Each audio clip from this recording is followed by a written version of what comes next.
Po, naging motivation ko po siya para sa sa mga next competition ko. And the good thing is, sabi ko nga, aware naman po ako na bronze medalist ako, nalingaling din ako. Pero yung maganda po is, sabi ko, hindi ko siya ganon ka-feel. So parang, feeling ko parang wala pa rin. So parang kailangan ko pa ng medal. Hindi ko po, kahit tinatanong po ako, ano yung feeling na medalist or something, sabi ko, hindi ko pa po siya maramdaman kasi parang yung utak ko tsaka yung feeling ko na parang hindi ko pa nakuha yung goal.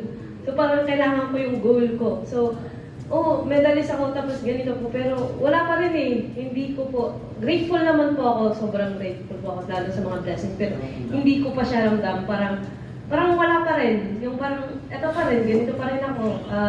Yung goal ko hindi ko pa rin nakuha eh. So, kailangan ko pa rin magtrabaho sa lahat ko. Tapos sa lahat ng blessings, sabi nga po nila, dahil natanggap mo ganito, parang hinto ka na po sa boxing, ganyan.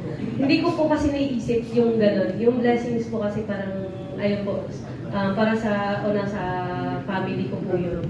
And then, yung iba po, for the future nga po. Pero yun nga po, sabi ko, the good thing is, hindi ko siya gano'n karamdam. So parang, dahil hindi ko pa nakakuha yung goal ko, nandun pa rin yung avoid na kailangan ko pa pong maglaro. Tapos, sunod na competition, mas lalo ko pa ang pagtrabahuan. Mas gusto